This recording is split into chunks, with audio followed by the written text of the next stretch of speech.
Hello, welcome to the Crackpot Podcast.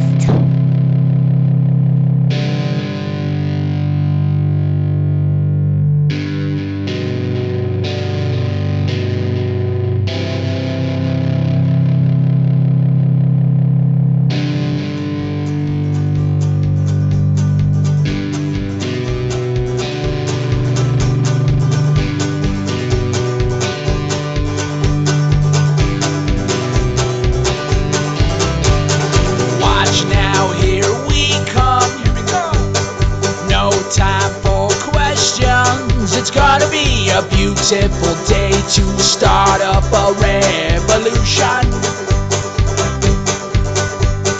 Molotov cocktails, martini shotgun shells. Wild, wild, wild, wild one.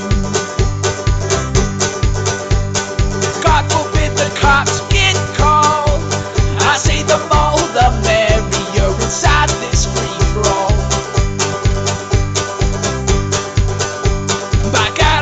See it all. I got front row tickets to the greatest show of all. Okay, good afternoon, James. Good afternoon, Lynn.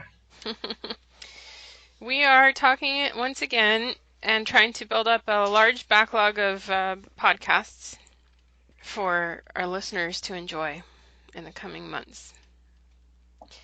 And when we do this, when the backlog gets too big, I quickly lose track of which number episode we're on. So I apologize to listeners that I don't know. Well, I want to tell people a little bit of business that your JamesLaFond.com bookstore is back online. It was down for a few months. It's back now. Yes, that was... PayPal was requiring higher levels of doxability. Yeah. But so it's just a matter of time to take care of that because I'm undoxable. So pre-doxed. Yeah, there you go. Well, I want to explain to people what the bookstore is. It's part of the JamesLaFond.com website. And you go in there and there's a list of titles that you can buy, and they are PDFs. They are very high quality PDFs that are nicely formatted so that you can read them on your desktop computer or a mobile device or an e-reader. And they are affordably priced. You buy them through PayPal, so you can do, if you don't have a PayPal, you can do a guest checkout. So that's not a problem. And then you get a PDF in the mail, in your email, and it's yours forever. Well, this is the only way. Well, it's not the only way. There's different ways you could get the books electronically. A lot of I think 80 of my older books are on Kindle. Any books that my niece publishes from here on out, she'll probably put on Kindle. I will not publish any more books on Kindle, neither will Lynn, because I hold a mighty grudge. And about a year ago, Amazon falsified my Kindle account and deprived me of 11 cents that went to J.K. Rowling and Stephen King instead. Okay, so I'm still pissed off about that, and therefore I will never do another Kindle book, even though, it's probably cost me some money. But if you want to get an electronic book and it's not on Kindle, then you could email either Lynn or I, and you could get one of her EPUBs or PDFs. You could get one of my vintage, horrible, unproofed and unedited PDFs that I send to Lynn when I'm done a book directly from me, okay? Or you could get the PDFs that our webmaster puts out, and I think he's got a decent amount of titles up there now, and it's it's just going to be Plantation. The only stuff coming out on that's going to be Plantation America, combat books, because those are the two categories that are selling. And fiction seems to sell like 3 to 1 electronically to print, at least for me. So we're going to be putting some of the fiction up there at the site too, and the titles are probably just going to get loaded up every autumn, and then that's it. It's not going to be like regular releases. The webmaster like takes a month off at the end of the year to do stuff, including updating the website. So that's when it'll get loaded. So it's important to note that when you sell a Kindle book, you get some fraction. Is it 40% of the selling price? You can get 30 or 70% depending on how you do it. Right. I know that we have a number of readers who really hate Amazon. Yeah. So if you don't want to feed the beast, you could just directly, buy them through the site. So if you buy them through the site, I think PayPal takes a pretty minimal chunk of that processing the payment, and then vast majority of that money goes to supporting the JamesLaFond.com website, and then it goes to supporting James's lifestyle as a nomadic pirate of the asphalt rivers of North America and the railways of North America. He needs that money, so go ahead and buy those books. All right, well, that's business. Thanks, Glenn. You're welcome. So that's a little piece of business, the bookstore. And the next piece of business is that I did manage to publish a new book for James LaFond called The Book of Nightmares.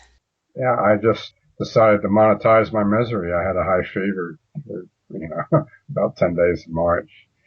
And I remember you asked me, you said, what does it mean when everything, what did you say? You said, what does it mean when everything hurts or everything? I could tell right away, because that's the one thing I have when I have a fever, which I don't have very often, but that all my skin gets sore. So I don't want to touch anything. I don't want anybody giving me a hug or anything. So you had something like that, and I said, oh, you have a fever. Oh, yeah. Even my beard hair hurt. But, I still would have taken a hug from the right person. Oh. There's some limits to being ill that I've set for myself. And that's one of them. I've never complained of a headache. I even hit a broken finger from one of my lady friends way back when. Because she told me that if I ever got hurt in a fight, she wouldn't make love to me. So I took the broken finger and I stuck it under a pillow. I lied to her and told her I was fine. All right. So yeah, there's limits to misery, but yeah, it's, I think it's 2 old dreams that I had. One when I was a kid and one when I was a store manager that I put in there for context. And I think it's like 15 or 16 dreams that I had in about that many days. So I guess I spent 2 weeks, writing the book, one dream at a time. And during that same time, I also I finished a book. I think I finished A Confessor, and I wrote Under an Iron Crown, which was also kind of like, that was easy because it was when somebody wanted me to do a biography of Conan, I decided that I would write it as like the nightmare of an Iron Age king that was about to get assassinated. Take Elsprog de Camp out of purgatory and send him there as the interviewer into some, another world crypt. So that was really dreamlike. So that was easy for me to do too. I remember that one. Actually, I wish I could do that one right away, but I have a few other books in the queue first. Well, so the Book of Nightmares, I'm going to tell you a mom thing. It's something I didn't know. When I was expecting my older child, I started to have dreams that were just really unbearable. They weren't nightmares, they weren't necessarily bad, but I would wake up feeling extremely exhausted, like I had been busy at work, because I had these vivid dreams, and I actually hated it. And so I looked it up, and it is somewhat unusual symptom of pregnancy, and I did not have it for my second pregnancy, but I thought it was awful. I really don't care for having dreams. Charles Steiner, who did a great job editing the book, he noted that I claimed to commit a lot of violence in my dreams, but it doesn't show up in the dreams I had then. But I've generally not dreamed because I've always tried to get so little sleep that I would never get into the dream state. And it was partly because there's stuff I want to do, but partly because it's no fun sleeping when you're me and you're having my dreams, which are all nightmares. When I was a kid, they were mostly nightmares about me trying to run away from this big pirate and feeling like I was running through water or mud. And then it would end when he caught me and spun me around to do whatever he was going to do to me. And I used to have these dreams on a TV screen, and then the TV screen would go green. Then when I was a teenager, when I did dream, I was murdering people, slaughtering people, killing animals. It was like being inside of some kind of, TV villain's, dream life. And then since then, as an adult, I've had two types of reoccurring, nightmares. One of them is of a dark-haired woman who was whispering to me in my sleep and trying to seduce me, trying to get me to do something that I don't want to do. Okay. And I can't really wake up and look at her, but I can feel her whispering to me there. And she's usually trying to get me to have sex with a third woman for some reason. And I'm always convinced that this is like a plot. Like I'm secretly married to this woman and I don't know it, whoever this dark-haired woman is that I can't see in my dream. And she's trying to get me to commit adultery so she can like stab me in my sleep before my eyes. I don't know. It's really bizarre. The guy I'm staying with here, Jake, told me that I talk in my sleep a lot. And I've had ladies that I've slept with tell me I talk in my sleep a lot too. And I asked him, does it sound like I'm winning or losing? And he said about 50-50. But the most common reoccurring dream I have, first of all, the other dream I usually have when I'm sleeping with a woman. So it doesn't happen that often because I've been a bachelor for a long while. Okay. The dark-haired woman dream always happens when I'm sleeping with a lady. All right. The most common dream I have as an adult bachelor is that there's some situation, animals attacking, Hoodrats trying to rob me, something, and I have a gun. Okay. And I decide to shoot this person. And I'm like, drop the bullets. Sometimes I can't figure out how to use the gun. Okay. Because, I'm not somebody that's any good with guns. I'll squeeze the trigger and find out it's on safety. And then I'll try to take it off of safety and it won't come off of safety. Sometimes I'll try to fix the safety and a spring will pop out of the action. I know then that the gun's just dead. Sometimes I'll go to check to see if it's loaded and the clip will fall out and all the bullets will go everywhere. And I've never been able to shoot anybody in any of my dreams. I have never tried to shoot a person. Okay. And I've never even wanted to have a gun for defense, but in my dreams, when I try to use a gun, I always try to shoot somebody. And when I do succeed, something weird happens, like a spitball comes out of the gun, or I shoot them with a paperclip, or it turns out to be like, just like a pop gun or something like that with a cork coming out. There's always some kind of firearms malfunction. And as I'm trying to kill somebody, and then from there, it'll either go to them killing me or me killing them. Like I'll try to beat them to death with a gun, or they'll like jump up and down on me till, the dream ends or whatever. So that's basically the extent of my dream life. It's just that it's a dark-haired woman trying to get me to do bad things. And then it's, and I've never seen her. I mean, I've always wanted to open my eyes and seen her, but I've never seen her. She's not there. I know she got long hair because I can feel it draped on me. And she's like, I'm laying on my back and she's laying on her side, whispering in my ear. And her like hair's draped on me. And it's really like, yeah, I really want to open my eyes and I can't open my eyes. And she's just trying to get me to do evil things. And I probably would do a lot of evil things if she ever let me open my eyes. So that's basically the extent of my actual adult dream life, which I usually try to avoid either by not sleeping enough or getting drunk right before I go to sleep and then waking up in a couple hours, from the hangover and then squashing it by drinking some water and then going back to sleep and then having to wake up after a couple hours because I have to get rid of the water. So since I don't drink that much anymore, since I'm trying to lose weight, what I do to avoid dreaming is I drink a quart of iced tea right before I go to bed. So that way it'll wake me up before I start dreaming. So that's dreams of me. I will not write another book of nightmares. Okay. All right. I want to share a little bit now. I used to have a serious office job, and we would go on different kinds of trips together for sometimes to see a client, sometimes for a conference and whatever. So usually we got our own rooms. And one time I had to share with my work friend, and she's still my good friend. And so we had a room with 2 beds, and we were sleeping. There's a little table in the middle, so we were only like 2 feet apart, maybe. And she's a sleep talker, and actually she's a sleepwalker as well, although she didn't do that. But she started talking, and we were both so immersed in our job at this time that, of course, she started talking to me in her sleep about work. And like a total nerd that I still am, I immediately woke up and started trying to take notes and figure out what we were working on. So you had like an accounts payable shared dream sequence there? Yeah, Wow. It was awful. Okay, I'd rather get killed by the pirate.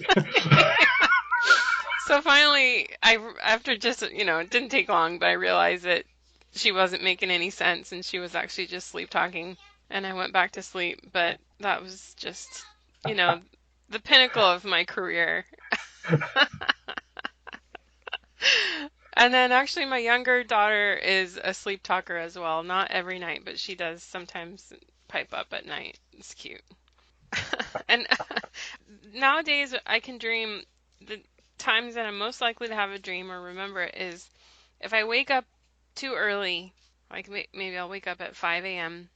and then I'll go back to sleep for an hour or two, and that interval will bring vivid dreams if that happens. That's it about dreams. If you want to read more, it's the Book of Nightmares. And it's out there on Amazon. I'll put a link. All right. Well, the thing you were mentioning to me when we just got on the phone was the Gauntlet. Oh. And what does it mean to run the Gauntlet, and who did this and why? Yeah, I'm not all the way to the bottom of it yet. I'm far enough for Plantation America. Mr. Gray sent me a Crackpot mailbox question. He noted a couple of movies about European military men in the 1700s, running a gauntlet. And he had just got done reviewing a book on his YouTube channel about Simon Girty, and it describes him running the gauntlet. The Indians would make you do this it was a way to sort out who they were going to let into their tribe and who they were going to sell or kill or whatever. So he asked me, is this like some kind of universal thing? Or was this borrowed from one group or the other? Well, I had read in Increase and Cotton Mather's, by the way, there's 2 other authors in this book, Wonders of the Invisible World, where they're justifying their execution of these women in Salem, Massachusetts for their crimes of witchcraft. And they were discussing a village, or I think it was Increase, not Cotton in this entry, was discussing a village a couple decades earlier. So this would have been written in the 1790s, and it was referring to something that was happening during the Reformation, during the religious wars in Europe. Sweden was heavily involved in this. Gustavus Adolphus, the Lion of the North, actually invaded mainland Europe and was slaughtering Catholics, as many as he can get his hands on.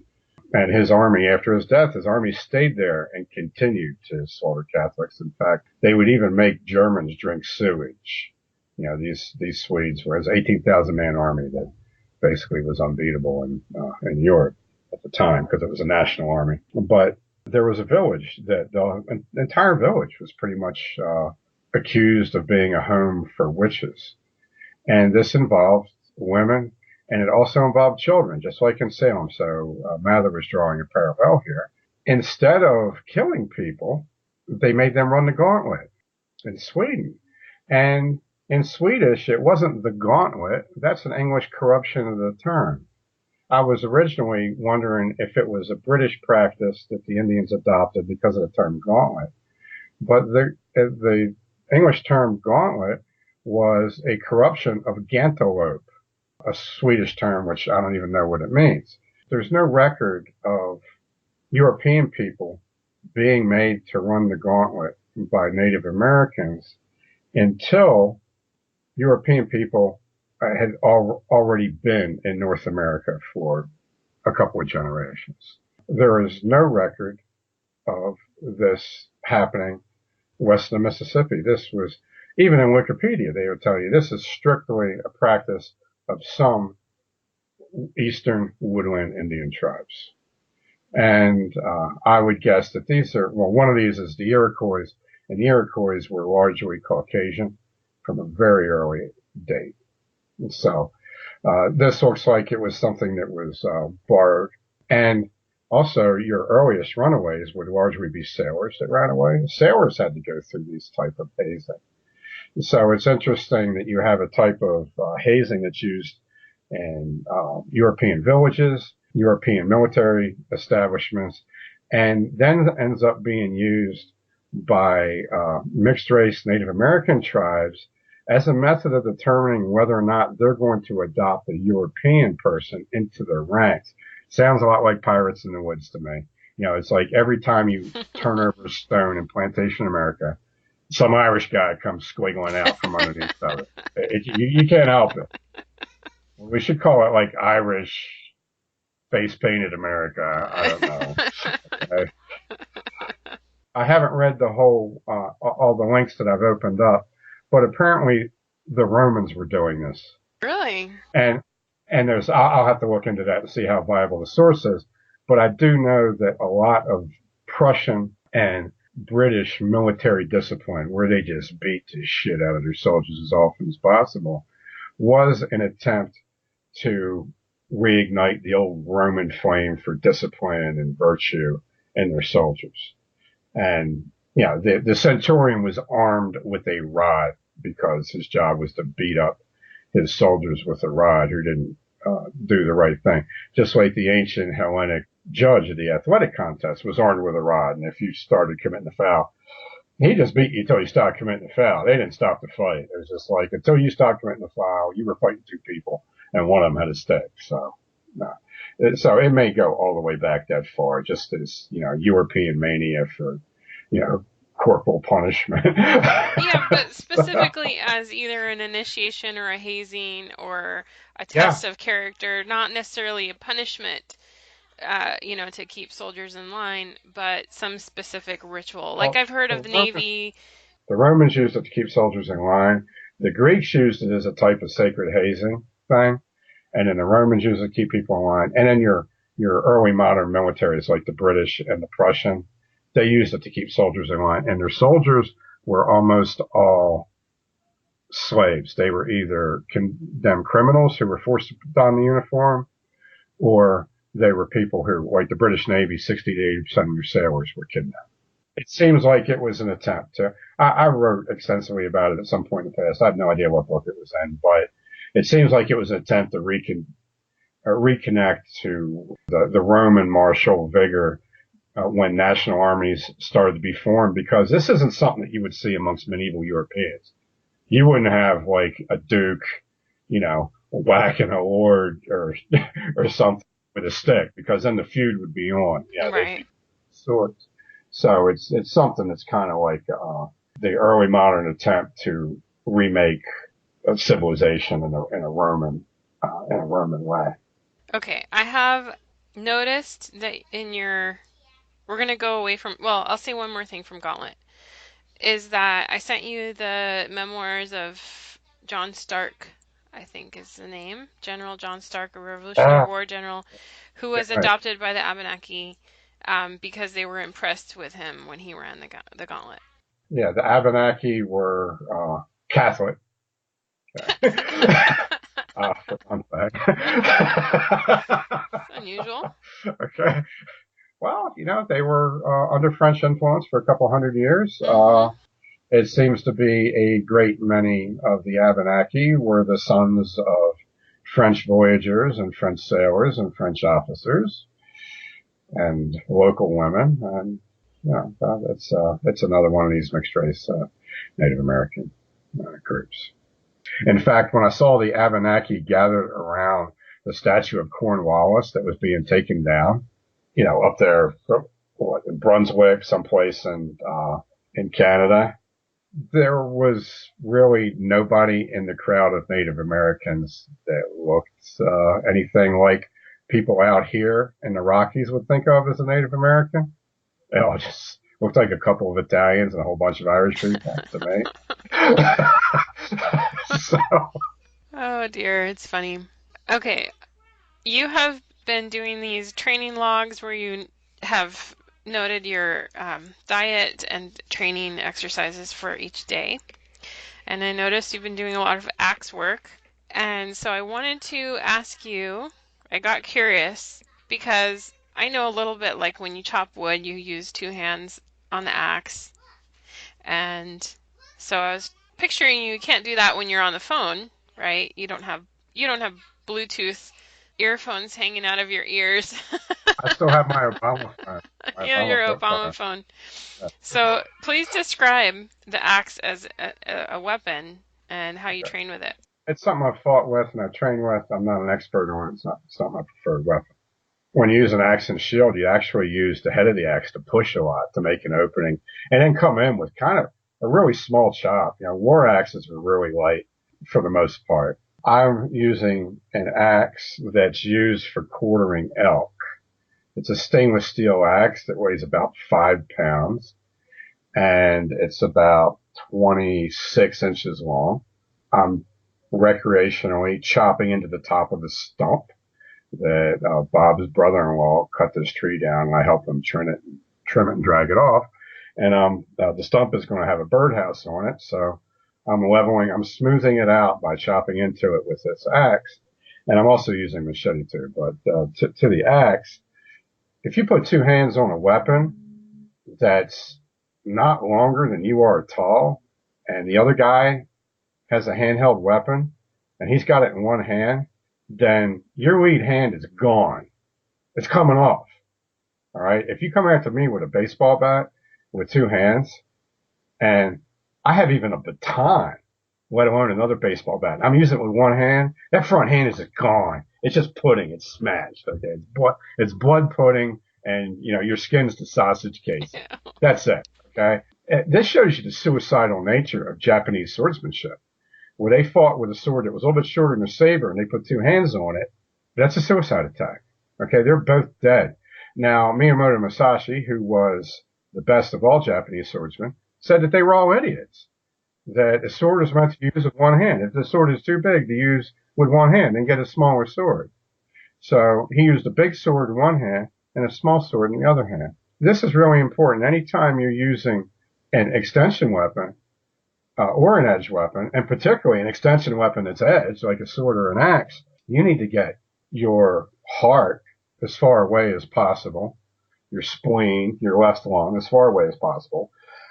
The left side of your neck, where the blood's pumping up to your brain, you need to get that offline too. Well, you do that by holding your weapon in one hand and leading with that hand being your right. Now, with an axe, and less so with a sword, but more so with an axe, there's a problem with you possibly hitting your own legs. I've done this in competition with sticks, and guys I fought did it too, where we'll hit ourselves in the knee with sticks. That's a big question I have had for a long time actually with stick fighting. Is like, how are you not whacking yourself? Oh, well, we'll occasionally hit ourselves in the leg. The thing is, though, I guess you learn pretty quick not to do that. Well, it's not a big deal. You don't even feel it. Okay, because it's not a focused blow. With a blunt weapon that doesn't have weight on the end of it, it's not going to hurt anything that it unintentionally hits, unless it's a sissy. Okay, because what you do is you flex your flexor tendons at the last moment, just like when you're punching, you flex your fist at the last moment to put the energy into it, to make it more dense, and to really dig into it. Half of my power with a stick comes from my forearm muscle. That does not engage until I hit. Okay, so I got to have some idea. If I miss you and accidentally hit some other dude, he's eating a half power shot. If I hit myself in the leg, not only am I eating a half power shot, but I'm eating a glancing blow that's Yeah. already finished. Already at So the end it's of the not a big arc, deal. yeah. But if it's an axe, That's still sharp and heavy. yeah, Yeah. yeah, Yeah. it's going to be a horror story. Right. So when I was on the phone with you, I would switch hands, switch the phone and the axe from hand to hand because I'm working both sides. I've got my phone in my left hand and I'm axing. I'm either going slight diagonal or I'm going vertical. The great thing about the axe is it's a great vertical strike weapon where you could raise it up over your head in a roof block position like you were defending against a bat or a sword or another axe. And then you could come down, straight down, and you have maximum power. And you're either going to cut a head in half or you're taking a shoulder off. So it's really a horrible type of combat. So, what I have to worry about is chopping into my left leg. Okay. So if I'm doing a forehand, as I'm doing a forehand, I'm shifting, I'm initiating the forehand while I have my left foot forward because I'm shifting back. You're walking. You're not skipping around like you're boxing. You're walking like Frankenstein when you're fighting with a heavy weapon like that. I'll shift forward with my left leg, as I block. And then when I come down with the axe, I shift the left leg back behind me with a forehand. If I'm doing a backhand, I start that out, with my right leg in the lead. And then as I do the backhand with the right hand, I shift my right leg back so that I don't have to worry about running into my right leg if this thing goes through the stump. And about 1 in 10 blows, especially when I get tired, they start slapping the stump or landing untrue, and then they could go back towards my leg. And this is also shifting, puts more power into it. Which could go to your next question. I think you said you wanted to know something about that backward step I did. Yeah, that's when I was watching the video of that Sean put up of the Man Weekend and trying to recognize everybody. And I think there were a couple new guys I didn't recognize, but I know pretty much all the characters now. But one thing I feel like I only see you doing it is that you do this big step back. It's like a reverse lunge. So I can The tell fact that, who's who. It's part of how I can tell who's who. right, I thought you were going to say it was the gut, but thank you for noting the step. Okay, the fact that I'm the only one you see Because doing there's it. old videos I can recognize too. Right. The pre-gut videos, Yeah. right? The fact that I'm the only one you see doing it is troubling for me as a coach.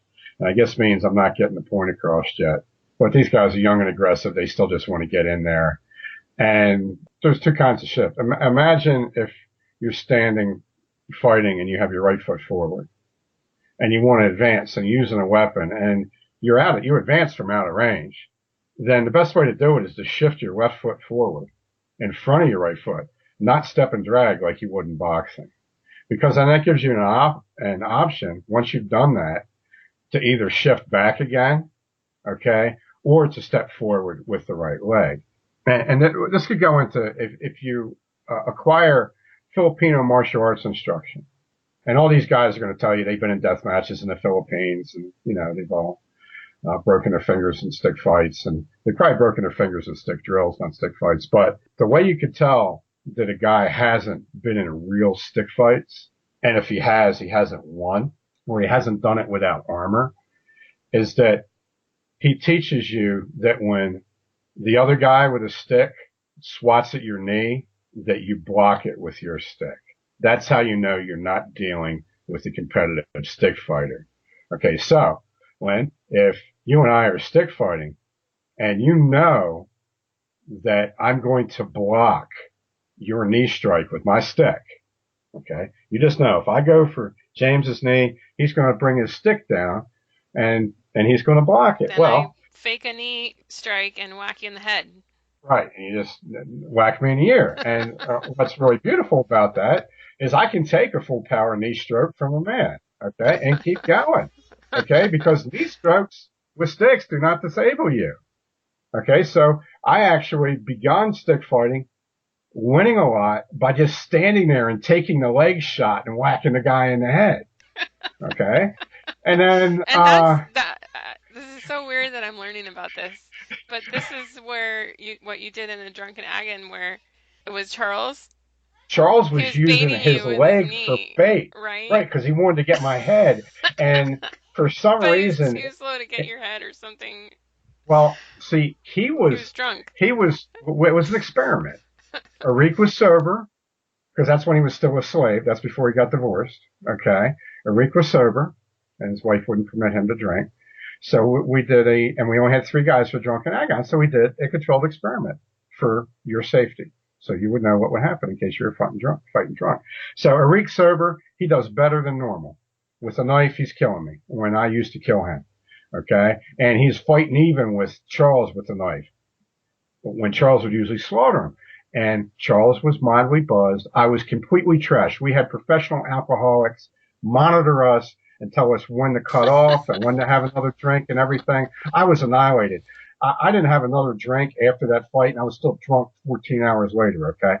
So what happened with Charles and I is he's hanging that knee out there as bait so that I'll go for it, but he's slightly buzzed, so his timing's a little bit off. I'm completely annihilated.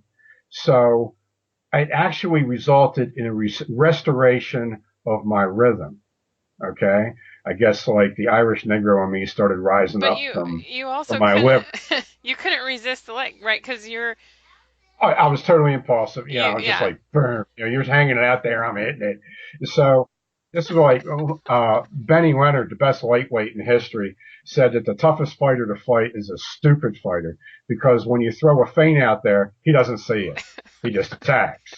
Okay, so that's what happened. Charles ended up in front of a stupid fighter that he's used to regarding as kind of like a cerebral fighter. When I started stick fighting with this guy named Aaron, he was the second best middleweight in the world for 2 years running in the Filipino run weekend circuit. He noticed my total lack of leg defense, and he turned my legs. They looked like sausage when he was done with my legs, both of them. But it was the only way I could get a headshot on him was to let him hit me in the legs. I wasn't even. So he said, "Look, if somebody tries to hit you in the leg, yeah, hit him in the head like you're doing, but move that leg out of the way at the same time, and it'll make the stroke even harder," which is true because almost all of your stick strokes are descending, usually diagonally, sometimes vertically. It's almost impossible to throw a horizontal stick stroke, and you can't throw an upward stick stroke from close range without really endangering your thumb.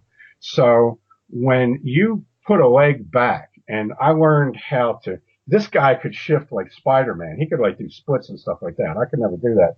But I can shift my legs back farther than most guys can because I trained it. And the farther you shift your leg back, you take your front leg and you shift it all the way back to the rear position, you're doing a couple of things. One of the things you're doing is you're dropping your head. If you can shift your leg back far enough, if he's aiming at your ear to temple to crown with a lateral or vertical shot, it might go over your head because you actually dropped your head out of the strike zone. The other thing it does is it drops about 60% of your body weight. And if you're dropping that body weight at the same time your stick is hitting him, he's eating that body weight.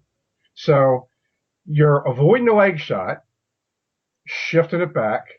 He's catching air. You're hitting him with a shot that is now a power shot because instead of pivoting or stepping forward into it, you step back. And by stepping back and doing it at a 45-degree angle, you're building the base of an escape triangle. So if you try to hit me in the leg, I can whack you in the head while I'm with my right hand, while I'm shifting my right foot back 45 degrees. And then while you're trying to recover or retaliate, I'm hitting you across the face with a backhand or beating your stick aside with a backhand as my left foot is joining my right foot at the base of my triangle. And then I'm feeding you another forehand as I'm lunging past you with my right foot. Okay. So this is how you can't just sidestep when you're fighting with extension weapons or even knives because they'll rip your guts out with a knife or hit you with a stick. So you can't sidestep like you do in boxing. You have to do like these sawtooth movements, all these diagonal movements around him. And sometimes you abandon them and you make it a shuffle step and you escape. And sometimes you just keep shifting back leg after leg. I could walk away from another guy if he was coming in hard doing shifts backward, and every stroke is a power stroke because I'm shifting with it. And you can shift forward and you can do the same thing. So that's kind of like the point of departure for actually high level extension weapon fighting. And if you're dealing with somebody, you're getting your weapon training from somebody that doesn't understand how to shift stroke and doesn't understand how to build a triangle, to get angles like that. Then you're dealing with a guy that if he fought a lot, he was either wearing armor or he wasn't fighting good people or he wasn't any good, or he was just getting hit in the leg like I was for the first 5 years of my stick fighting, where I have lumps like all in my thighs from getting hit in the legs, these little impact tumors and stuff. Because after a while you learn how to take it. But most people can't take that leg shot very well. So people get seduced into practicing it for self-defense. But if the guy's drunk or on coke or crack or meth or something, he's not even going to know you hit him in the leg. So anyhow, that's what that shift is. It provides you leverage for a power stroke as you're going away. So what I like about fighting with weapons is everybody can be Sugar Ray Robinson. He's like the only guy that could ever throw power strokes while he was going away. All right, punching. And you can do this. I practiced doing this on the punching bag for self-defense. But unless you're like in the top 1/10 and 1% of combat athletes, you'll never be able to pull it off against a guy that's trained. But you could do what Ray Robinson did to Rocky Graziano. You could probably put the clip up. It's easy to find, man. It's on the knockout. Ray Robinson knocks out Rocky Graziano while he's going backwards. Muhammad Ali also did this to Cleveland Williams while he was going backwards. He's the only heavyweight that I knew to do it. And you can only do that to a trained fighter unless you're like Superman. You're like one of these guys that God basically designed to be able to move at a super high level. But if somebody is getting in your face, you can use the stick fighting thing that I just described to slap them at the same time you're stepping away. You could slap them with a straight strike with your left or right hand at the same time that you step away and around them. And so I practice it for that. I would have never been able to do that against another boxer because I was a shitty boxer, but I can do it against, some idiot that's just getting in my face. So you can apply that. And that's something that I practice a lot on the bag. So you can step away and hit harder than if you just stood there. Thank you for that. I kind of am amazed that I've actually picked up some of the ideas behind stick fighting. I never expected to do that in my life. Keep in mind that American Indian women, at least in the Irish, Scottish, English, and Welsh tribes of the eastern United States, used to beat people with sticks when they ran the gauntlet. That's right. That was the feature of the gauntlet, was the old squaws whacking you with branches and stuff. So basically, if a child ran the gauntlet, other children wielded the sticks. All right. If a woman ran the gauntlet, other women wielded the sticks. If a man ran the gauntlet, then he got whacked. And some of the examples make it kind of clear that they weren't always trying to hurt people either. That sometimes it was kind of just for show, they would kind of, and sometimes other times it was really serious, like they were really trying to hurt you, so. Oh yeah, there was a guy named Simon Kenton. He was so good at running the gauntlet that, of course, the Indians adopted him, and they wanted him to run it again just so they could see it. It was like taking sticks away from people. He had broken bones and stuff. Take the stick and start whacking them. They like it when you do that. If you ever have to run the gauntlet, there's more than one example that's impressive. When you fight back and take the stick. So, all right. So your signature lunge. If you find an old video and you're not sure if James is in it, look for that big step back, and then you will know. We had talked about this weeks ago, and it's time to put it down on tape.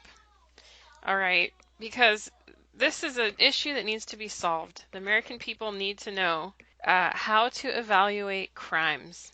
Right. So we have mass shootings.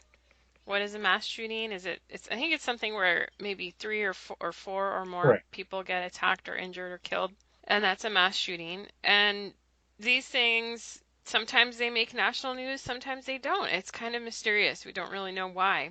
According to the FBI and Colin Flaherty, 3 is the magic number. 3 people shot. makes it a mass shooting, which means there's about 40 of these things that happen every year, primarily in, inner Hindustan. But according to the national media and politicians, a mass shooting is when a mixed race Caucasian guy with mental, issues uses a long gun to shoot people. So that's right. A person of pale countenance who has an unusual number of connections to the FBI itself will somehow, and a really interesting social media presence, this person will use an AR-15 to cause problems. So, but we need to step back and look at this from a global perspective, because it's not just mass shootings, it's also other kinds of shootings or muggings or attacks or lots of things, and just crime in general. So Baltimore is a place with a high crime rate. Lots world of murders. champions again. There's no stopping it. No stopping them. The Harm City Hoodrats could stop dropping bodies tomorrow, and Detroit would still be in second place amongst the top 25 Detroit cities. is a depleted environment, But they're still usually number 2 on murders per capita in large cities, which is really heroic because, the place is so deserted. It's like they're shooting at Chicago, Chicago windage. They're using Chicago windage in Detroit, and they're getting a high murder per capita, which is really impressive. The Harm City Hoodrats accomplished this by actually walking right up to you and shaking your hand and then shooting it. Or fist bumping it and then shooting it. All right, so we have to have a way of understanding, because in Baltimore, people get shot. Sometimes we don't know what race they are. They're some kind of unknown alien person, or we just don't know. Sometimes they're black, sometimes they're white, sometimes they are of a Central American origin. I can give you what it's looked like over the past 5 or 6 years. Okay. Yeah. Every year in Baltimore, there would be 0 to 1 Asians killed, 0 to 2 Latinos killed, 10 to 20 Caucasoid apes killed. Everybody else is of the oppressed martyr race. Okay. And there's been some years recently where no Latinos have been killed. This year, every month that I've checked, there's been at least one Hispanic has been popped.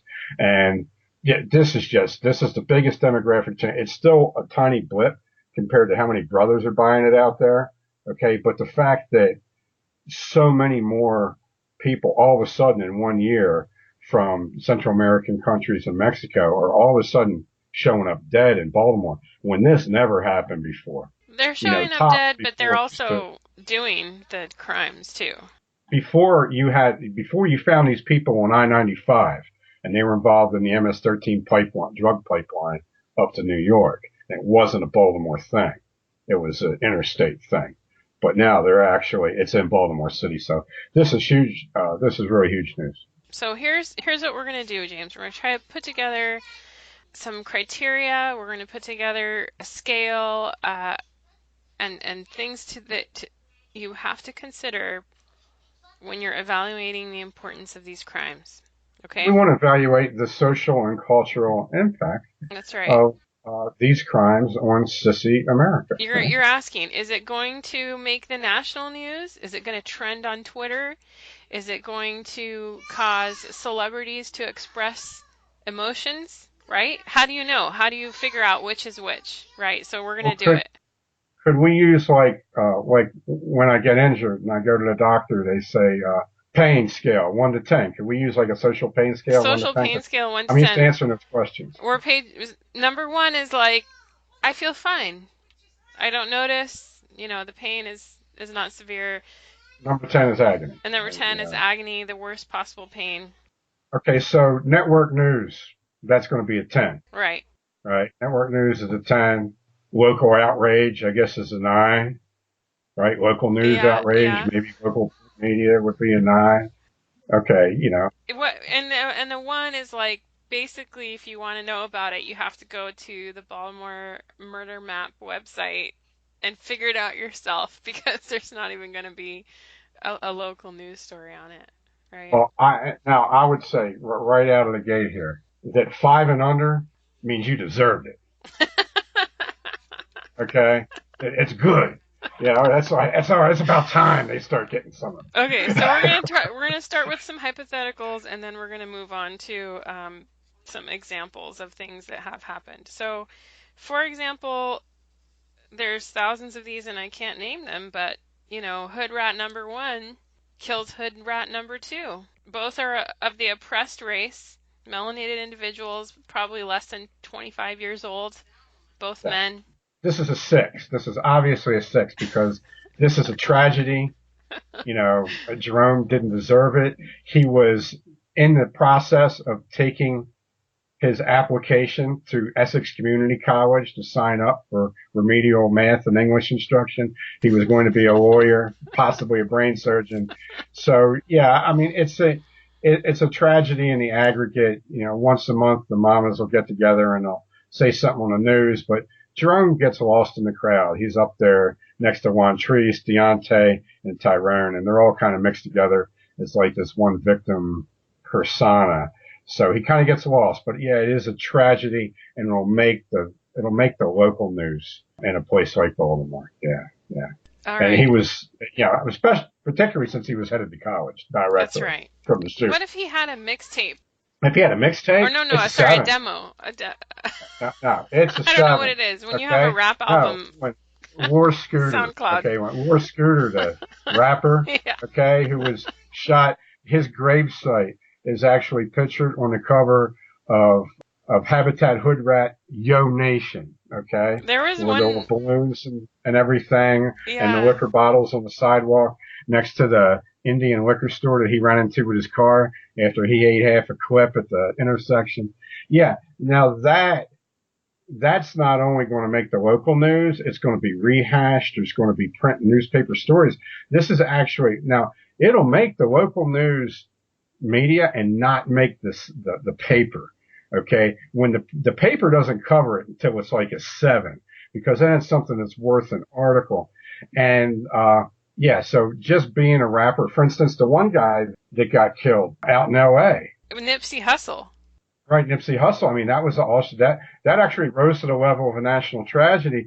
So that's that's definitely a 7. A lot of social pain. He had Bay Area connections. I had never heard of him, but all of a sudden on my Twitter feed, I follow a lot of Bay Area news accounts, and everybody's pouring out their hearts about the terrible tragedy. Like all these little Asian newsreaders. Well, you guys have like black men and blonde women, right?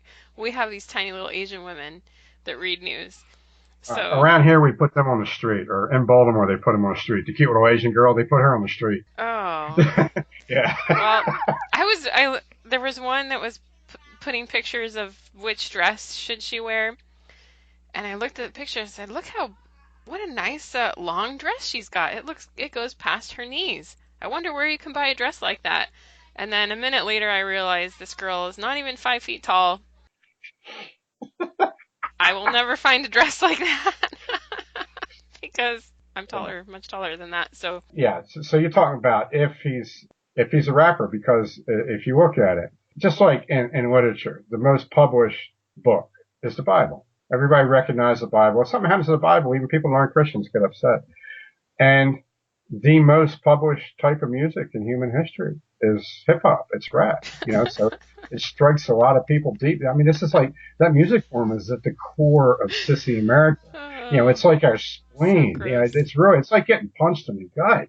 So 7. You were saying you can't listen to any kind of music without you can't listen to classical or whatever. Oh, classical. If you listen to classical, hip hop comes on.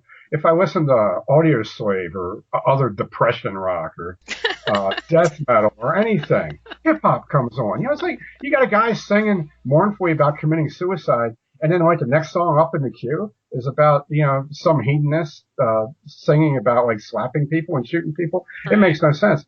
It shows you what a huge cultural phenomenon it is. If you try to listen to country music now, you're going to end up with country rap. I mean, they have country rap now. Well, that's it's Kid going Rock. to be the next thing.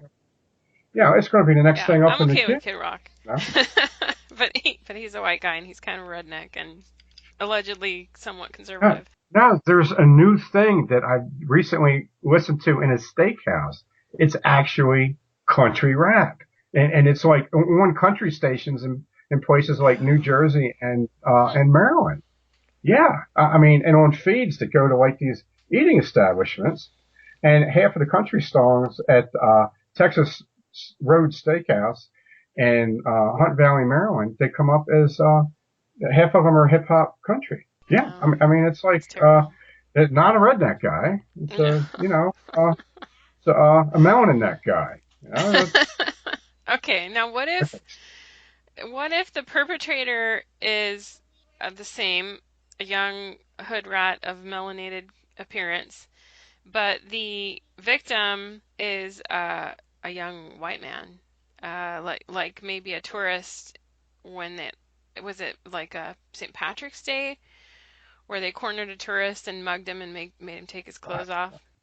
okay, so if it's an oppressed individual attacking a member of the privileged race, Or attacking you, as happened dozens of well, times. see, this really depends a lot. If they're attacking a reprobate like me, it's like it's a good thing, you know. I mean, it's like it makes humanity takes one step up the ladder to godhood. You know, this is just it's good. People like me got to go. Now, the guy you're talking about that got beat up by all these melanin rich individuals in downtown Baltimore, right in front of the courthouse. He was a guy that apparently had a job somewhere, and he was from out of state, so he's a tourist type of character. So this falls into the barely a tragedy category. This is 6. Okay, because we don't want to, you know, we're sorry it happened to this tourist. We want your tourist dollars. Please come again. But this is a reflection of, you know, the tragedy of the urban condition and the fact that these guys, there was no midnight basketball for them. There were no state supplied prostitutes or strippers or anything like that to occupy these guys. And, you know, it's like they had nothing else they could do. I mean, this is it. This is what they've been, you know, their blood memory of, you know, all the torment they went through in centuries past. It's just rising up and taking over their consciousness. So it's a very mild it's like doubly unfortunate. It's right there at 6. Now, if you're talking about 2 brothers going in and murdering this old lady, okay, which happens a couple of times every year in Baltimore, that's a double tragedy. If they get caught, okay? If they don't get caught, it's a tragedy because this old lady, whatever, whether she was from an evil race or a martyr race, because she's old, you know, she's automatically considered to be a good person. And that was a tragedy. But if these guys, and this is Stephanie Rawlings Blake was the first one that I heard use this, when these 2 guys murdered this 80-some-year-old lady in East Baltimore and they got caught. It didn't make the news till they got caught. And she said, this is a triple tragedy. 3 people lost their lives through no fault of their own. She didn't say through no fault of their own. But it was implied. Implied okay, that it's out of nobody could be held responsible, but 3 lives have been ruined. Right. Now here, I want to throw one at you, and you rate it. Okay. Okay. A Norwegian powerlifter murders an Eskimo auto magazine cover model. The Asian auto magazines, like all these little dinky things. I gotta think like a bikini girl, like a girl that. Yeah, I gotta think there's gotta be at least one Eskimo chick that could cut the mustard for these for the Puerto Rican side of like the auto car thing, because they like girls over the chunk. That's a niche story, okay? Because you have to care about bodybuilders, and you have to. If these people have some cachet as celebrities, then it will gain traction. Would that be a double tragedy too? Do you think, or would he just be evil? No, he would be evil. Yeah, he would just be evil. Yeah. It's domestic violence. It's the danger of men who are interested in fitness. You know that this is that would be an 8. That would be an 8 on the scale. That would get traction. This is getting traction because of hello Bronze Age pervert, friend of mine on Twitter. Everybody loves him. He's actually, his book is getting pretty mainstream attention now, and so one of the risk factors to know, like, is your son becoming a a reactionary or a neo-Nazi or something is if he is interested in fitness. If is your son interested in martial arts or fitness or bodybuilding or weightlifting, these are risk factors for right-wing extremism. Yes. I can definitely see that being the case. He probably, by, training, he just wants to be able to oppress POCs and molest women. Women are supposed to be the ones beating everybody up, according to all the movie depictions, which is idealized, what we should be doing. Yeah, I think, just the fact that he's a ghost person makes him evil, and then the fact that he's actually trying to be physically fit enough to defend himself makes him doubly evil, because there should be no morally acceptable defense for being a ghost person. Okay, here is one. This one is going to really blow your mind. Okay, what if this happened in Baltimore? I'm practicing saying it right a little bit more like you guys say it. Back in April, a young man, a melanated individual of great esteem and potential in his community, his name was Tyreek Hudson. He was 22-year-old software engineer. He was killed by his white neighbor.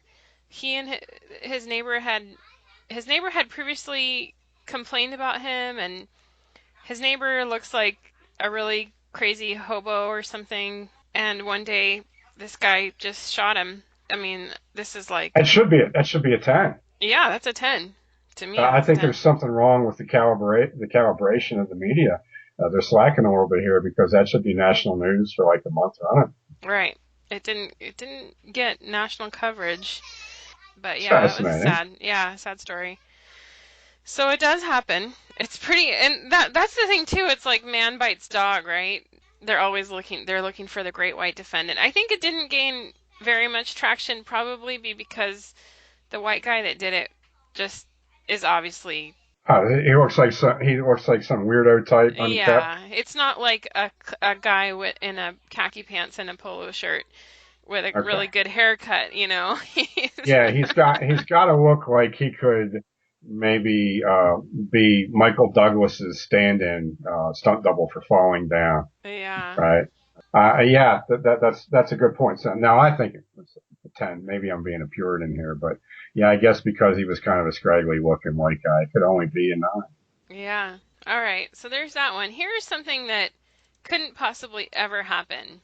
I mean, I have like a vague memory that this happened, but it was probably a movie or something. I'm just misremembering. But what if like this white guy that nobody ever heard of had like 100 guns in a hotel room in Las Vegas, and then he just killed like 58 people at a country music concert? Well, that's definitely a 10, but it's because of the guns. It's not because of the people he killed, because they're all evil. See, I think it's a 0, because it's honestly, this one's like it never happened. Like when it happened, they couldn't help but cover it. Yeah, it was a big story. When it happened, it was a 10, but it got buried. Right. Okay, so now it's like an O-1. But yeah, that totally went away. Yeah.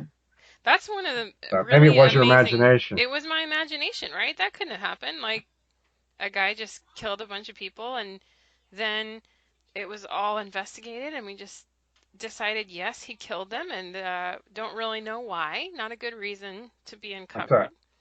6 bodies in to the people who claim to have seen a second shooter. Yeah. 6 bodies in to those people turning up dead right after they claim on Facebook that they saw a second shooter. Right.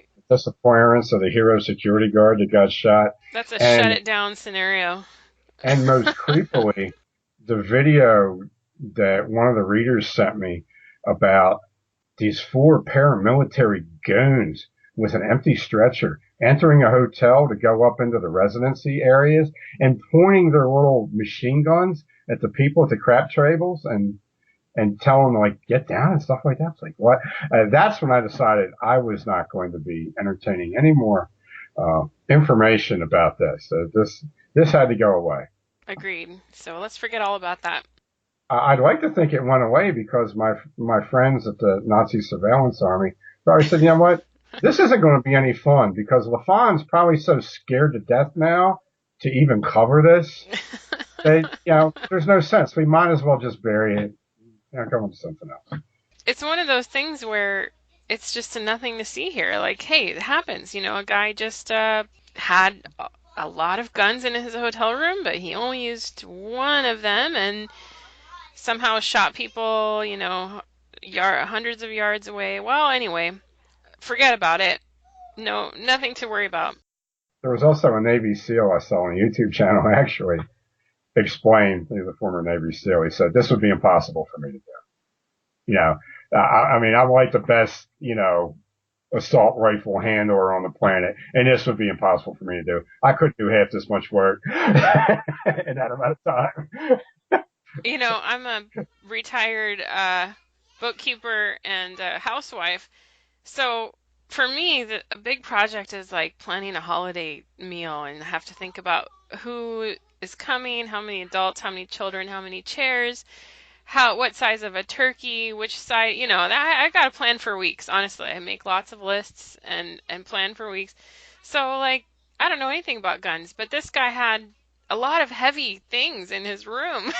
I mean, now it would take me like, I would think I'd have to budget 3 days to carry all that heavy stuff, up and down the elevators. And the guy that carried it up is another guy that disappeared. So there's all kinds of logistics that.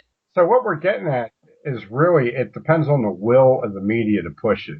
Because you can have things like this, they're definite tens. You got the right bad guy, But there's something else going on that we just can't get into. Whatever it is, we're not allowed to know.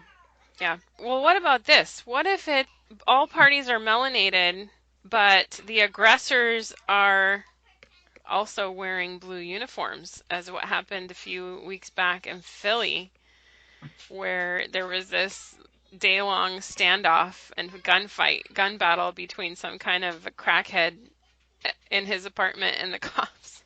Oh, baby, they white. They white. They put on the blue. They white. That's just way it goes. I mean, white people ain't white, right? I mean, so brother puts on the blue. He's white, just like the other whites that ain't white. That's it. And the and the splashing, the water splashing that they're doing in New York, that type of aggression. Because in the Philly thing, when they got the guy, they took the guy alive, which is a big talking point. But if it's a white shooter, you always take him alive. But if it's a black shooter, if it's a black guy who's jaywalking, bang, down he goes, right? It's actually pretty much the opposite. It's the opposite. We know that. So they took this guy alive, and then as the cops were clearing out, they had this huge police presence, and they're trying to clear out of the neighborhood, and the neighbors start throwing trash on them. And, well, sure. I mean, that was like, I think he was the biggest cocaine distributor in the neighborhood. You realize the price of crack doubled? Probably for a couple of weeks, and that's like two lifetimes. That's a lifetime for a crackhead, yeah. Well, what if then, here's an interesting one. What if it's a community action against a police-affiliated person? I'm always fascinated because you never see police motivated and moving at the speed that you see them when it's a police that has been attacked. It's really amazing. Well, this is true. And the press is right there with them. The press will feed on the tragedy of the attack on the police to no end. I mean, they're really good at it. As long as the police haven't killed any martyr people. I mean, if the guy they gunned down back in Maryland just because he owned guns, the police were almost martyred in that situation. There were news stories about how much danger they were facing. This maniac with all these guns, and he wasn't being taken alive because he's one of that race of people that don't like to be taken alive and locked in a cage. It's very fascinating that the police are the martyr group in the absence of the ebony American. You wrote this amazing thing recently, which is that when the police do harm oppressed individuals, it's friendly fire. Yes, it is. That's so cool. I love that. They're both there. Well, okay, so I've been in Baltimore, and you look at this force multiplier. If you're a military guy out there, okay, I spent 38 years in Baltimore. Attacked, threatened, chased, harassed, intimidated 28 times by cops, about 200 times by the other people, the criminals out there on the street. Now, about 200, it's some of that was people who just identified, as hip hop people and looked just like me, but almost all of them were the people that were taught the cops always beat up on. Now, one guy I interviewed and two guys I know, between the three of these guys, four of them, including Ricky Mason's two brothers, were beaten to death by the cops.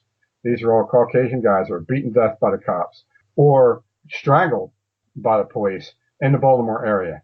And this never even made the news. It didn't make not one blip on any. It made nowhere. It was only family members knew about this. Okay. Anytime a person of African descent is killed by cops in any context, it makes the local news at least. Then it goes in the newspaper, and sometimes it gets picked up nationally.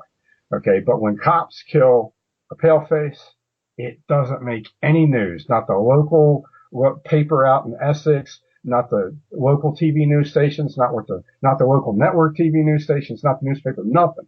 Never goes anywhere. So that really tells you that you're allies. So at the same time in my life, this 38-year period where I'm basically attacked by 200 times by hood rats, 28 times by cops. The cops aren't, for the most part, weren't actually attacking me. They were either trying to rob me, okay, or they were trying to search me to make sure I didn't have any weapons on me. The other people are either trying to rob me or otherwise attack me, and for that reason, I want to have weapons on me. So it was always a chess game. Am I going to get stopped by cops tonight? And there were many times that I didn't take the weapon with me or I threw it away because I was like, you know what? I just have a feeling I'm going to run into a cop. So it's difficult enough defending myself against a lot of guys, at night in the Baltimore area. I would usually be the only Caucasian guy on the street. Everybody else is the other group. I'm being attacked almost exclusively by groups of people. That's bad enough, even if I'm armed. And then what makes it almost impossible is that the cops are out there to prevent me from being armed. And like I said, only got chased by the cops once, which was after I pulled out a knife on two brothers who wanted to know what you got. So, they wanted to know if you had a dictionary or some advice on writing, on library. It's probably what it is. Library usage. What you got, White Boy, that probably meant, sir, I'm looking for a job. All the businesses are closed because it's really late. Could you help me take some time out and make up a resume and give me a letter of recommendation and maybe give me everything you got in your wallet so I can get a cab ride to the job interview because, so I can buy a new shirt and iron it. So it's probably just I overreacted. It was a misunderstanding. I overreacted, and I was justly attacked, chased by the cops. But I was also rescued by an African American person because of the long-standing animosity. So this is one thing I'd like to say to a lot of guys I coached that are really not into the melanin side of things because they don't like being cast as evil when they're not attacking anybody and they're always getting attacked by these ebony people. Those are your only allies when it comes to the cops because all the other so-called white people, they all believe in the cops. They think the cops are great. They think if the cops are after you, then you suck and you did something wrong and you need to go away to prison and get raped by, the basketball team. The only people that are going to help you out, and this was actually in a really well done, terrible movie. It was a remake of Death Wish with Bruce Willis as a surgeon who starts killing all these evil white guys that are killing black people in Chicago. Okay. The cops are after him and he gets on a bus and the black people on the bus kind of instinctively know that the cops are after this guy. So one of the guys hands him a hat for a disguise and all the black folks stand with him at the bus stop and kind of snicker as the police go rolling by, not knowing they missed a court. But that's real. Most black people will help you out against the cops because there's a long history of cops recreationally beating the shit out of them just for the fun of it because they could. And that's still stuck in their memory, even though it's not something that's happening anymore. So that's where You're safer as a white guy. Besides, even in the worst neighborhood in America, if you're a white guy on the run from the cops, then the brothers in the neighborhood probably think you're a potential customer. They'll give you a place to hide, and they figure you're going to start buying your crack from them. Okay, so really, if you're in trouble with the cops, look for a black dude to help you out. I mean, this is true. So you can use that long-standing animosity, even though it's, it's now it's kind of, the brothers attacking the cops, but that's all right. I love that. Every Colin Farrelly video I see, the cops getting jacked up and everything. I think it's great because again, it's like the enemy of my enemy is beating up on my enemy. What's the matter with that? I like the other side of it. The part that I like is when the Proud Boys of color are high-fiving the cops of color, and the white soy boys are fretting about the false consciousness in these people. Yeah. So that cracks me. So those white soy boys, they're just in love with the idea of government as this giant predatory dildo hanging over their head, threatening them. Okay? Seriously, because that's what they are. That's what these dudes are. Okay? These dudes just aren't out of the closet yet. Okay? Gross. All right, I want to talk about the Chuck Norris rule to close out here. Because what you have demonstrated the last week or so is that the Chuck Norris rule applies to dogs. Yes, hipster dogs. Okay, so where I am in Camas Valley, Utah, in the next valley over, there's this place called Park City, which revolves around this Olympic training facility for skiers. So it's nothing but Michael Jordan's got a house up there. Tom Hanks has a house up there. Super rich people. And the government's been completely taken over by outsiders. There's nobody left from the old mining town. Well, they're starting to move into these agricultural areas in the next valley over, and they're starting to try to do their anti-redneck, anti-hillbilly, gentrification. The people that own dogs, that are hunters, if their dog attacks you, they'll take that thing out back and put a bullet in his head. Okay? The guy I'm staying with, Bob, has killed a lot of dogs. He's killed dogs, sheep dogs that went bad and started mangling sheep for fun. He's killed dogs that were attacking sheep that weren't sheep dogs. He'll put a dog down. You cannot have a dangerous animal around your women and your children and your neighbors unless you control them. So their dogs are very well behaved. They just, Riley was talking about dog politics. You let dogs sort out their dog stuff with each other. He brought his dog over and Bob's dog and Riley's dog were going at it and they sorted it out. But dogs aren't supposed to be allowed to attack humans. So you only have dogs attacking humans unless you're like conquering, right? You're wiping out a native population or something. Well, maybe that's the deal that's going on here. 3 times in 3 days, I get attacked by a pack of dogs while I'm walking a circuit around this neighborhood. It's a 2-mile circuit. So I like to keep track of the miles I do. So I didn't want to go off the circuit. And I'm walking on the left side of Highway 32. It's a fairly busy highway. And 2 lanes over, there's a little side street. There's a house there that always, they're either the wife or the husband's out in the yard with the dogs. They got a basset hound. They got a big, muscular, mean hound dog that's almost 100 pounds that is the main attacker. That's was actually like snapping from my groin and my throat. Okay. Then there's a black Labrador. Then there's 2 little yippy dogs. This is the core pack that attacks me. Okay. The first time, the big dog almost bites me as I get my knife out. Now this thing's already trying to chow down on me. The lab's coming up behind me. The basset hound's coming around the other side to the right. And then as soon as I get the knife out, and with the way I drew it, I had my hands up because as I was pulling it apart, I didn't want it to get my throat. I drew the knife out on the high line so she could see it. Then she called the dog back. And the dog obeyed, which means that functionally this woman set those dogs on me because she could have called them back at any time. Yeah. And traffic stopped so they could get at me and so they could get across. These Mormon people are so polite, they will even stop for a pack of attacking dogs. And they all try to avoid hitting dogs. So then 2 days later, I walk around and the husband's home. I don't know this until the second time. The same pack of 5 dogs comes out. And this time I really tried to shank that big dog. I had a knife out early and I was really trying to stab it and he was quicker than me. I couldn't. The knife's only 3 inches long. The lab is getting behind me. A motorist saved me by crowding the lab out from getting behind me and started honking real loud, and that sent the dogs back, the honking horn. A tractor trailer stops so that So these dogs can I go just back want across the... to make this clear what kind of a pale-faced devil villain you are. You were trying to stab this dog that hadn't even laid a single tooth on you. That's right. Aren't That's right. I had not yet been bitten. You had not yet been bitten. You were ready to kill this dog. That's right. I had a thirst. Don't you think? Okay. Don't you think you have to be really sure that the dog is trying to kill you? Like really sure? When the teeth are sinking into your forearm? You kind of, well, yeah, you're right. I probably should have waited for its, you know, I probably should just let him test his bite pressure on my groin. You should be getting treated for possible rabies exposure right now. I went home to Bob's, and I got the PVC thing that I used to beat the bag with. I definitely know I could shatter a human skull in 8 pieces with one stroke with it. So I'm figuring, it's probably going to be good enough to break this thing's snout.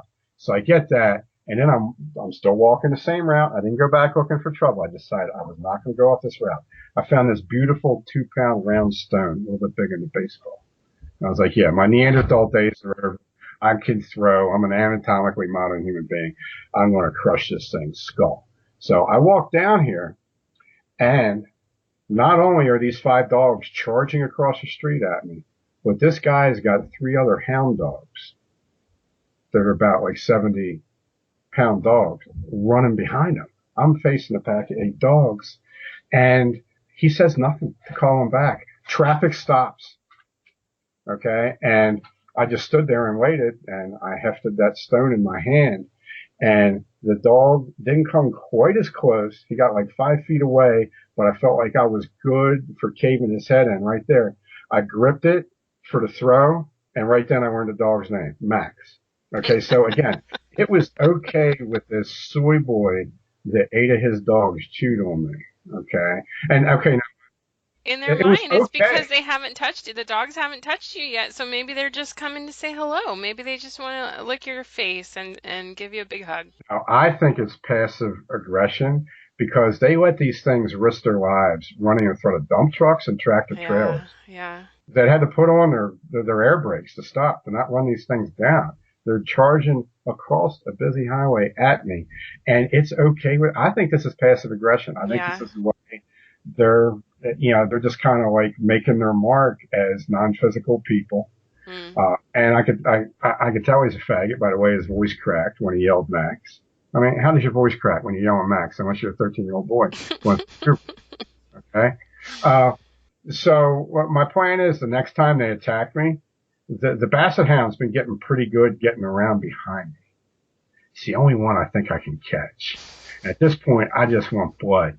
So I'm going to turn my back on the big one, and I'm just going to grab up the Basset Hound, and I'm going to hold it up with my left hand, and I'm going to use it as a meat shield while I gut it right in front of the owner and in front of the other dogs. And then and then it's going to be on. Then you'll see the hipster Neanderthal war. It is going to go to like a whole nother level. Okay. But this was like, I'm not angry at the dogs. Okay. It's just that these people have essentially set their dogs on me 3 times. Yeah. People like to say that it's always the owner's fault, but that's one thing about these owners is that they have this predilection for dogs that have problems, like, oh, I have a problem child. I knew a lady whose dogs were on people drugs like Xanax or something. Her dogs would have to take antidepressants just like she did. Yeah, no, I'm not joking. Maybe mental illness is like, I don't know, can like cross-pollinate between species if they live in the same place? I think so, because it's the mouse experiment, right? You can make the mice crazy the same way that we are now making the people crazy, and they do it to dogs too.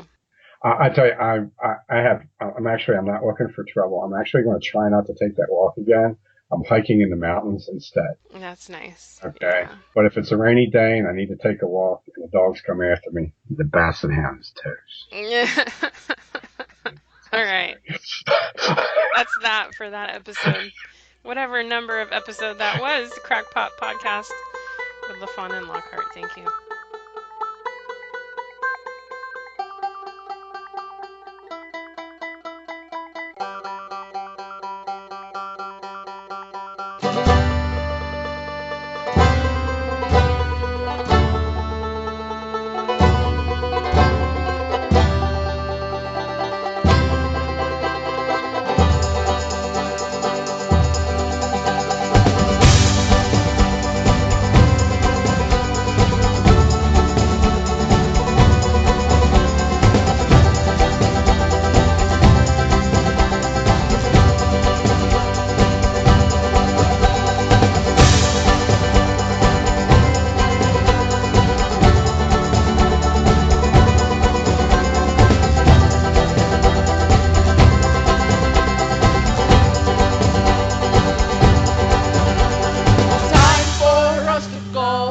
Getting late and we've got shit to do in outer space. Mother can wait. We will take the ones worth saving. Pack your bags, we are vacating now. Forever, forever. There's a cosmic radio in my head and it's reading news articles and the correspondent sadly said the universe is flat. He also mentioned that gravity is caused by our cavities and our reflection of time's not a receding headline, it's all mass produced in the back of our mind.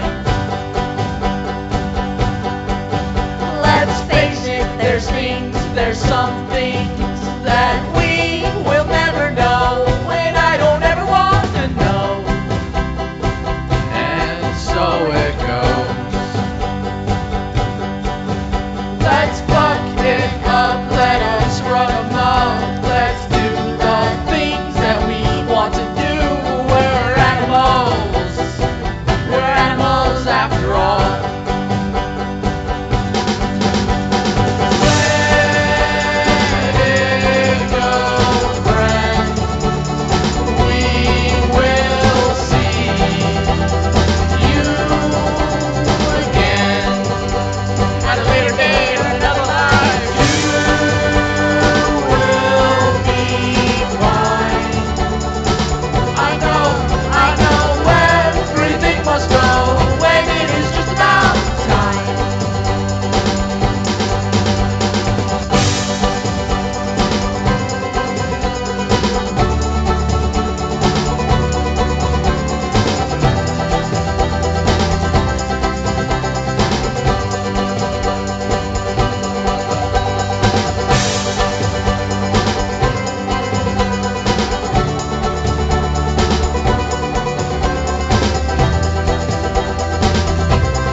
Out yonder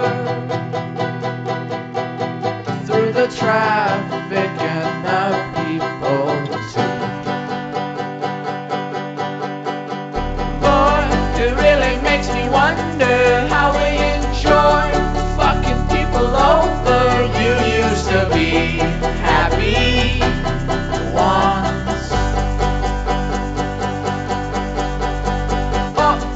We go monkey to an animal. We don't really like ourselves that much. We got the pills, we got the alcohol.